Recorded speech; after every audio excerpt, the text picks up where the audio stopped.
Alright, now is when the fun begins. We got our baseball sizes over here, as Jessica's showing. We got our baseball sizes over here. What I did, normally I just roll those out, but to save a little bit of time, I cut this one in half just so that it would kind of be a quicker video. What you're going to do is you're just going to take flour and you're going to throw that liberally all over the table.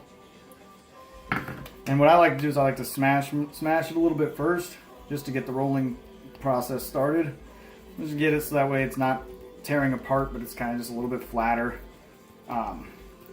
It's a little bit easier that way, and then just slam it right there on the table, and then flip it over, and then you get the rolling pin. You start rolling it out.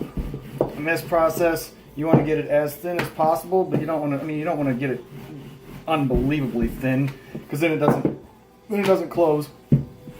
But you can get it pretty thin. Just use a little bit of elbow grease. Make sure to flip it a bunch of times so that way the flour can get back on there, so it's not just going to stick to the table. And this is the process that'll take the most time, is making the actual pasta without a pasta roller. If you have a pasta roller, this obviously would go a lot faster.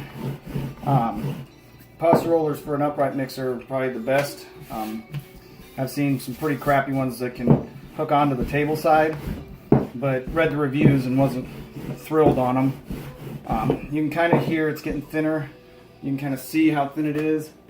But there's some spots that are pretty thick yet, but that's about where you want it. You can kind of, I don't know if you can really see it on the video or not, but you can kind of see through it and see the table.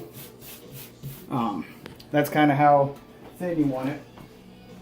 And then what I do is I got my filling ready. Yeah, sanitary, I just put it on top of my trash. But what I'll do first is I'll take my egg wash and I'll just kind of pour a little bit of it on there, and I just wet the whole thing down, because when we flip this bad boy over, it's going to make it way easier for them to stick together if we go ahead and just do this process now.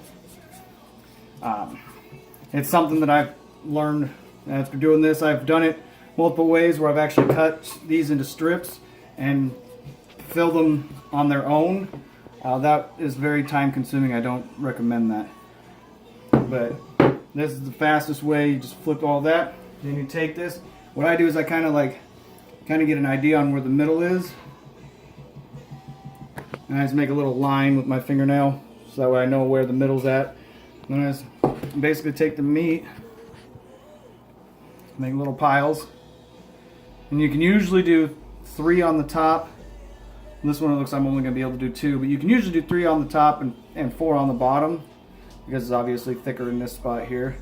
But it looks like I don't even have that big of a piece. But normally I'm used to using like these big baseball sizes instead of this smaller size here. So we're just going to go a little bit further than halfway and hope we eyeballed it wrong. And your piles of meat don't have to be anything fancy. Just pile it in there so that way it looks like a ravioli basically.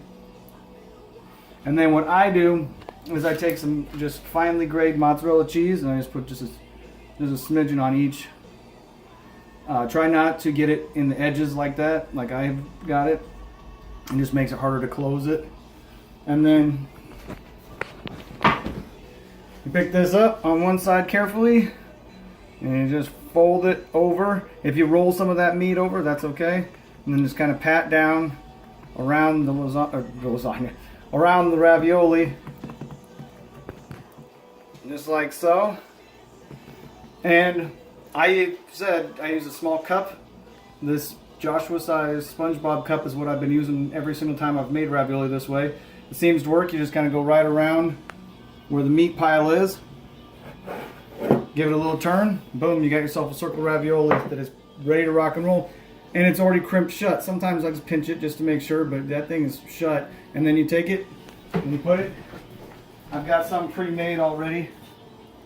You just put it on a pile like that. Now when you get to this point here, you're going to want to you're going to put a second layer on there obviously, and you're going to want to dust those with a lot of flour so that way they don't stick together. Trust me on that. I've made that mistake once and I had nothing but pasta noodles stuck to everywhere.